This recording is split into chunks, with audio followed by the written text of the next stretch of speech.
Laura, we're here to talk about pelvic floors and pelvic health and pelvic things. Just tell us about when you first became aware of it within your sport. Not knowingly, but I think it's always been sort of talked about, laughed about for us, like early teens, I think. And I think as I progressed through sport, that's kind of the discussions around it have changed a little bit more.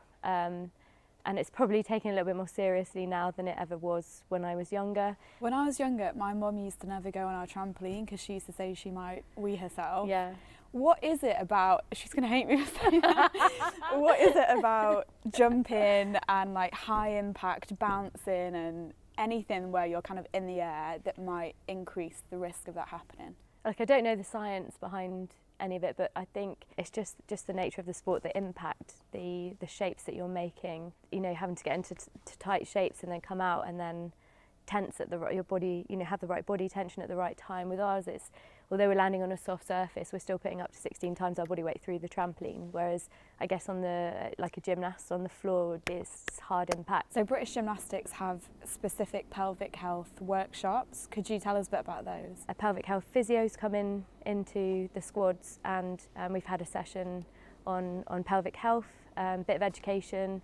I still think there's like a massive taboo around talking about it, and it's not something I really enjoy talking about, and I'm fortunate that I haven't had many experiences of negative experiences with that, but it is something that I do see like all the time, and I have seen for years. So many of the parents just sort of joke about, oh no, I couldn't do that, I wet myself, and things like that, and it's always laughed off. It's always sort of like, and we all joke about it, but inside, the more I think about it, the more I think, oh, that's a shame that you know, that could be barriers for people going out for a run or going to the gym and things like that. Because some people wet themselves just laughing too hard, right? I know, and people just joke about it, like just laughed off. Yeah. But actually, how, like, the actual, when you think about it, for a lot of, how mortifying that must be for a lot of women.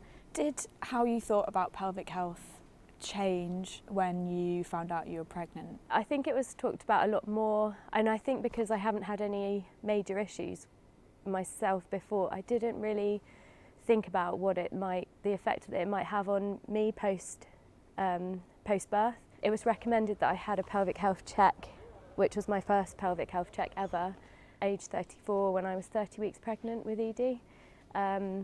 So I went to see a pelvic health physio who I didn't have a clue what it was going to involve. It's not the nicest thing. It's not something that, you know, I enjoyed. She did give me some exercises which helped me to relax. So it was something to do with breathing and where I hold my tension. So breathing lower down, which is something I worked really hard with my Pilates teacher as well.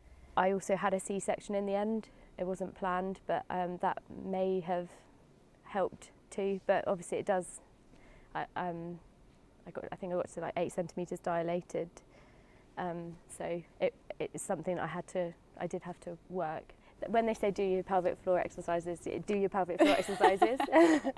I did, and I'm not saying that is a guarantee, but I think it really did help me come back, and quite quickly too. What do you think the media could do more of to make these conversations easier? I think just more like positive awareness, just preventative stuff and things that you can do to help.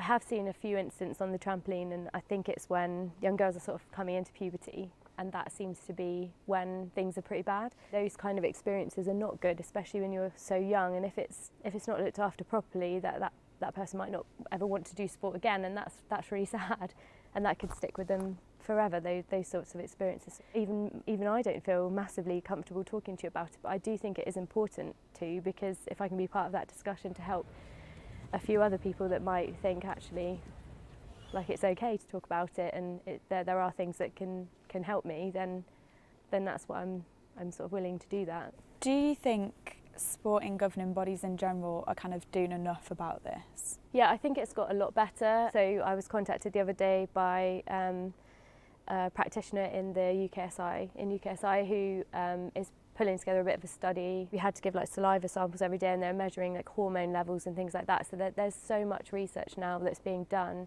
into female health, but it is quite behind. But there is a lot of awareness, and that is across sports. It's not just in our sports. So there's research that shows that 80% of trampoline athletes have experienced issues with incontinence. What could fix that? Because that's a huge percentage, right, of athletes. I think that education and just awareness around any support that's out there, then there is support, and there are things that you can do to help, is really important, and getting that message out is really important. But I think those numbers I'm not shocked by them.